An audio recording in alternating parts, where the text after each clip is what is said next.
Will you drink to the earth and to the days which have passed upon it? Will you drink to the fullness which was and to friends who have passed on? Will you drink to good company well met? Robinson was elected as North Carolina's first black lieutenant governor in 2020 and has embraced the culture wars while building a national profile at national conservative conventions like CPAC. They told me I had 12 minutes. I don't see anything on the screen, so I guess I'm with y'all for the rest of the evening. Not going to use that podium. I can't stand still. I got vertigo. I might fall off this stage. Very first thing I'm going to do is always, I'm going to give thanks to my Lord and Savior, Jesus Christ. That's the very first thing I'm going to do.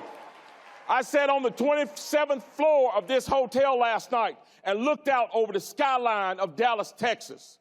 I am a poor kid from Greensboro, North Carolina, an alcoholic father who died when I was 12 years old. My mother made me the man that I am. Every strike that the left says I had against me. Poor, black, a widowed mom living on the wrong side of the tracks. But that poor black kid from the wrong side of the tracks was sitting on the 27th floor of this hotel overlooking the Dallas skyline as the first black lieutenant governor of North Carolina. America is still the greatest nation on earth. And I don't care what these communists say. I don't care what these socialists say. I don't care what these blue-haired freaks say with a tackle box in their face at the college campus. This is the greatest nation on earth, and it's all because of God. He's the one that made it possible. So we give him thanks first and foremost. So now let me get into what I got to tell you. July 2nd, 1863, a town called Gettysburg, a place called Little Round Top. It was undefended. And the Union Army realized that if the Confederates took that high ground, they could win that battle. They sent troops to defend that place. And among those troops was a man named Joshua Chamberlain from Maine. Joshua Chamberlain was with the 20th Maine. And the 20th Maine became the far left flank of the Union position and was told, hold this position at all costs, because as you go, so goes the battle. Chamberlain's unit, the 20th, was attacked by the Confederates several times, and they repulsed every attack. But they found themselves without ammunition. They found themselves in desperate straits. And Chamberlain knew that if he did not win that battle on that hill, that possibly the entire battle would be lost. So he talked to his men, and he implored his men, and he steeled their spines, and he told them to attach their metal bayonets to their wooden rifles. And they lined up and they swung down that hill in the fashion of a picket fence, and they swept those Confederates off of that hill, came back up on the hill, reformed, and won the day.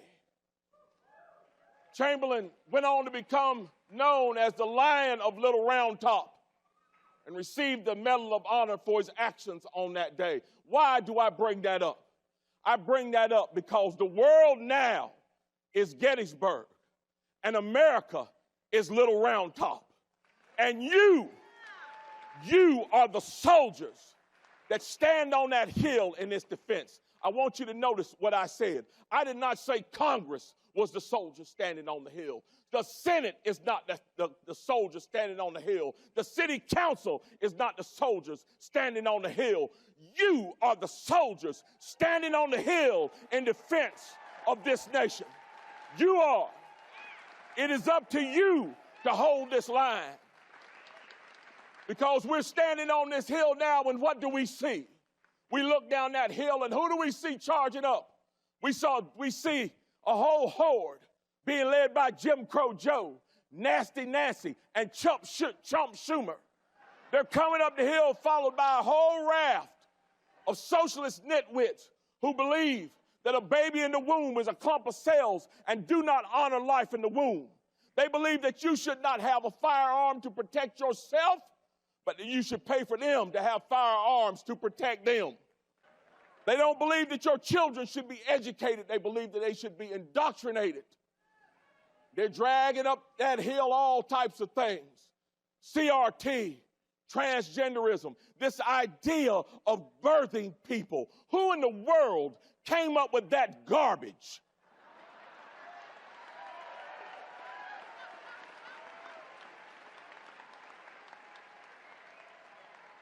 They're dragging up this socialist idea that criminals should not be punished, that they should be allowed to run rampant, that our borders should be wide open, that our police should be demonized, that our veterans should be dishonored. And they're also pushing this agenda to tell you that unless you go get a shot, you cannot keep your job or open your business or go to church. You see those folks that are coming up that hill, there's a word for them. They're called socialists. They're called communists. I just prefer to call them idiots.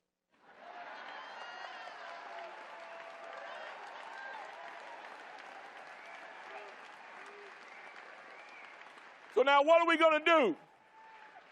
What are we going to do? Why do I talk about Joshua Chamberlain and the 20th Maine? I talk about Joshua Chamberlain and the 20th Maine because that is who we come from. We do not come from a weak, ineffective, jellyback people that when trouble happens, we find a safe space and try to find a counselor to talk about it. Americans stand up and fight for what they believe in and will put their lives on the line for what they believe in. They will put their money where their mouth is.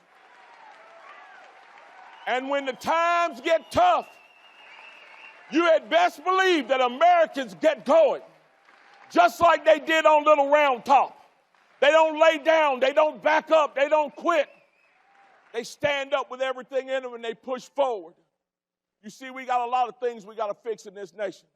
We got a president right now that can barely string together 2 sentences. Somebody told me the other day I saw Joe Biden on TV and I don't think he was blinking. I told him I think his servos were probably broken on the remote control. You see what happens when you replace a lion. Well, I would say a lamb, but that's an insult to lambs. I'm not really sure what our current president is. I'm not really sure if he realizes what he is. But I know this. In November, we have got to stand on that hill and we have got to declare to America that conservative principles win the day and conservative principles work. So we've got to get out. We've got to fight. We've got to talk to our friends and neighbors. Can't be the silent majority anymore. Silence never did anything in this nation. Imagine if the founders had been silent. Imagine if the abolitionists had been silent. Imagine if all the folks who came before you that made today possible had been silent and refused to stand up and fight. So it's time to talk to our neighbors. It's time to talk to our friends. It's time to tell our families the good story about what conservatism does. It's time to remind them of the good days under President Donald Trump. You know, President Donald Trump, the one that CNN and ABC and the rest of all these lying news agencies, don't get me started. I ain't got but 3 minutes. I could go 3 days talking about how pitiful the news media is. So let me say this to the news media. I'm going to tell you this once, and I've already told you before. I'm not scared of the news media. And I'm going to tell you why.